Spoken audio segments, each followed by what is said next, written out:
Rourke এবং আমেরিকার টেক্সাসের ওয়েদারের মধ্যে আমি অনেকটাই মিল পাই, তা তো আমি আমার আগের ভিডিওতেও বলেছি। বিকেল হতেই যখন ব্যালকনিতে আসি, আজকে ভীষণ সুন্দর একটা মিল আমি আবারও লক্ষ্য করলাম। অস্টিন টেক্সাসে থাকতে এই সামার টাইমটাতেই বিকেলবেলা করে যখন আমরা হাঁটতে বেরোতাম, তখন দেখতাম চারিদিকটা এমন সুন্দর গোলাপি আভাতে ছেয়ে গেছে। আর আজকে রুরকিতেও দেখুন আকাশটা ভীষণ সুন্দর গোলাপি হয়ে রয়েছে। এখন প্রায় দিনই দেখি বিকেলবেলা করে আকাশটা এমন সুন্দর গোলাপি আভাতে ছেয়ে যায়।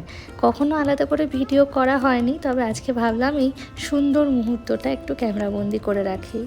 গতকাল আমাদের এক বন্ধু আমাদের এই সুন্দর সেরামিকের সেটটা গিফট করে।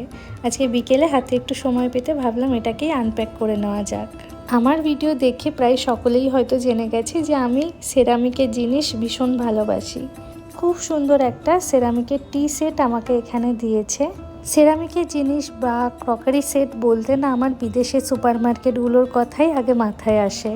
টার্গেট, ওয়ালমার্ট বা কস্কোতে যখন যেতাম তখন এত সুন্দর সুন্দর ওখানে ক্রকারি আইটেমসগুলো দেখতাম, তবে তখন তো তেমনভাবে কিছুই কিনতে পারিনি, যেহেতু আমাদের পার্মানেন্ট কোনো ঠিকানা ছিল না।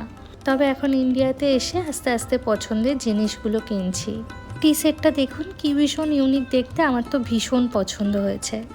কথায় আছে শখ পূরণের নাকি কোনো বয়স হয় না। কথাটার সত্যতা কতটা সেটা আমি জানি না, তবে সত্যি বলতে আমার মনে হয় প্রতিটা জিনিস বা যে কোনো শখ পূরণের না একটা বয়স থাকে। আজ আমার যেই জিনিসটা করতে ভালো লাগছে, আগামী 5 বছর পরে হয়তো আমার সেই জিনিসটা করতে আর ভালোই লাগলো না। আজ আমার যেই শখগুলো আছে, আগামী 2-3 বছর পরেও যে শখগুলো আমার একই থাকবে তার কিন্তু কোনো মানে নেই। আর সত্যি বলতে সময়ের সাথে সাথে সব কিছুর পরিবর্তন হবে, সেটাই স্বাভাবিক, কারণ পরিবর্তনই হলো পৃথিবীর একমাত্র সত্য। সেই কারণে আমার যখন যেটা করতে ইচ্ছা হয় সেটা করবার মতো সময় এবং সামর্থ্য যদি আমার থাকে, আমি তখনই সেটা করে নেওয়ার চেষ্টা করি। কারণ আমি জানি এই সময় এবং সুযোগ কোনোটাই আমার কাছে আর দ্বিতীয়বার আসবে না। আর আমি আপনাদেরও সকলকে রিকোয়েস্ট করব, কে কি বলছে সে কথায় কান না দিয়ে নিজে যা করতে ভালোবাসেন সেখানে নিজের সময়গুলো ইনভেস্ট করুন। এতে দেখবেন আপনি নিজেও ভালো থাকছেন এবং আপনার পারিপার্শ্বিক মানুষগুলোকেও ভালো রাখতে পারছেন।